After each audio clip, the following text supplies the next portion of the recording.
GMA Network at mga halusos o itbulaga ng GMA.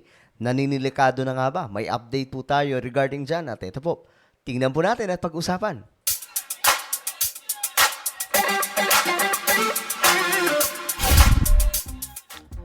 So mga sangkay, magandang oras po sa lahat ng ating mga kababayan. Trending topic po tayo ngayon. Okay, trending topic tayo sa ating vlog. Patungkol po ito sa itbulaga ng GMA7, Halusos, GMA Network, at TVJ, Double Cuts na nasa TV5. Meron po kasing update regarding po sa mga kaso-kaso po nila ngayon. So ito po ang tingnan po natin. Anyway, bago po tayo magpatuloy mga sangkay, i-check nyo po muna kung kayo na po ay nakapag-subscribe sa ating channel. So sa baba po ng video na to, may makikita po kayong subscribe button. Nasa baba lamang po yan.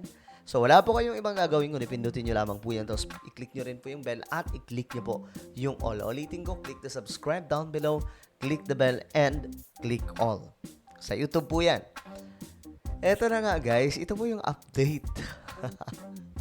Update po ito mga sangkay tungkol po sa kalagayan ng kasuhan nitong mga to. Itong Jenny Ferrer, tumistigo na umano sa infringement case laban po sa tape at GMA. So, ang paglabas ba ng isang testigo na ito ay nagpapatunay na may kalalagyan na ang GMA Network, mga halusos, at lalong-lalo na po ang noon time show na nasa GMA7, ang Itbulaga. Eto, basahin po natin. Matagal-tagal din po tayong hindi nakapag-update regarding dito kaila Tito, Vic, and Joey. So, mga sir, kamusta na po? Update lamang po tayo dito. Ito, tuloy ang pagdinig ng kasong copyright infringement na isinampa nina Tito Soto, Vic Soto, Joey De Leon at Jenny Ferrer laban sa tape at GMA7.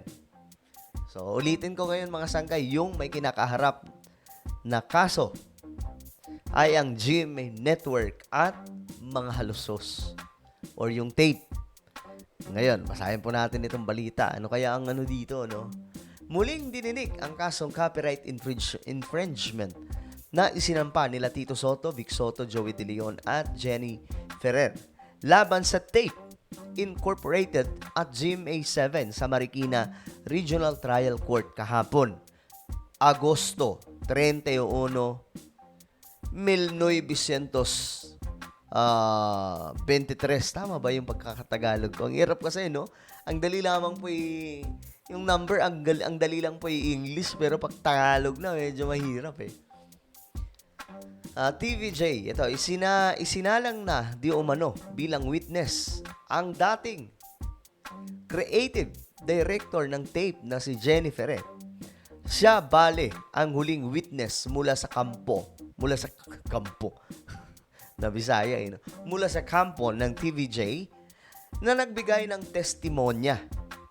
May ilan kaming napagtanungan tungkol, ito mula po ito sa pep.ph.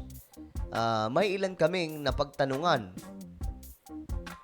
tungkol sa kaso pero hindi pa raw sila makapagbibigay ng buong detalye. Pagkatapos daw ng hearing kahapon ay naka-schedule na ngayong araw ang pre-marking ng mga ebidensya. Naku, kakalatagan ng mga sangkay. Nakatakda na rin daw sa susunod na linggo ang formal offer of evidence mula. So, eto magkakaalaman na to guys. Matindi to. Umiinit po yung bakbakan mga sangkay. Ay nako. Hindi rin nagbigay ng impormasyon ang legal counsel ng Tape Incorporated na si Attorney Garduki. Sinabi lang niya sa amin, sa PEP ito mga sangkay, na sa September 7 na ang first hearing para sa presentation ng witness mula sa kanilang kampo. Bawal daw sabihin kung sino-sino ang mga witness na ipipresent nila. Uy, may mga witness din pala itong talagang labasan po talaga ng mga witness, ebidensya. So dito po magkakaalaman ano ba ang hawak ng tape. Alam nyo, ang masaklap po dito kung itong tape, since mga sangkay, nagulangan po talaga nila. Klaro naman. Ito, based on my own analysis, nagulangan po talaga nila. Kaya nga ang delikado dito mga sangkay, what if matagal na po itong pinaghandaan ng tape? Hawak na nila ang mga pwede nilang sabihin na ebidensya. 'Di ba? Nahawak nila. Kumbaga, what if matagal na pala itong gustong gawin ng mga halusos tapos ngayon lamang po nangyari. Ibig sabihin, may mga nakaredy na po silang mga dokumento na pwedeng pasinungalingan ang TVJ. But, magkakaalaman pa rin yan mga sangkay. Mukhang mahaba-haba pa ang pagdinig ng kasong ito at hindi natin alam kung mayroon pang kasunod na kasong isasampa. Mahaba-haba pa pala ito mga sangkay. Hindi pala ito, ano tawag dito? Hindi pala ito kaagad matatapos. Mahaba-haba pa pala ito. Pero, ano ba naman to? Wait lang. Pero tuloy-tuloy pa rin ang tunggalian ng EAT, Bulaga. So, ngayon nga mga sangkay, meron pong balita regarding dyan. Okay? May balita po dyan.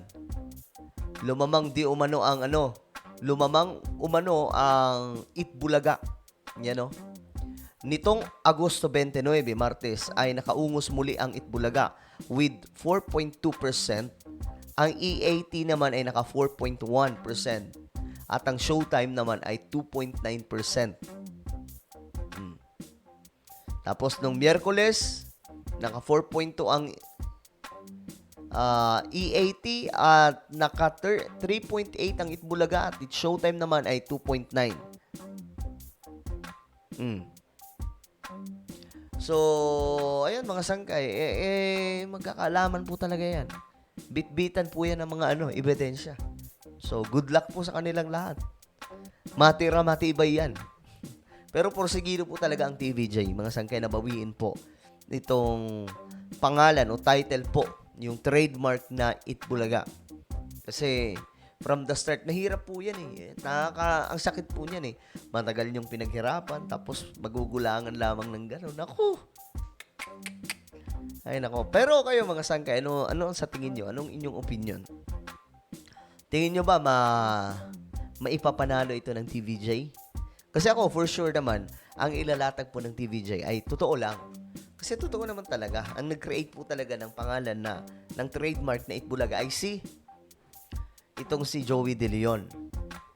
Kaya nga lang, mga sangkay, siyempre, pag sinabing gulangan, okay, gulangan ng mga dokumento at kung ano-ano pa, pwede pa rin pumatalo dyan yung TVJ. Pero what do you think, guys? What do you think? Maipapanalo ba ito ng TVJ? Abangan po natin yan mga sangkay. Comment nyo po ang inyong mga opinion sa ibaba. And now, syempre, bago po magkalasa ng lahat mga sangkay, ito muna, i-subscribe nyo po itong isa kong YouTube channel. Ayan. Sangkay Revelation. Hanapin nyo lamang po yan sa YouTube at kapag nakita nyo na matik, pindutin nyo yung subscribe, pindutin ang bell at pindutin nyo po yung all. So, ano po yung magpapaalam hanggang sa muli. This is me, Sangkay Janjan. Palagi nyo pong tatandaan that Jesus loves you. God bless everyone.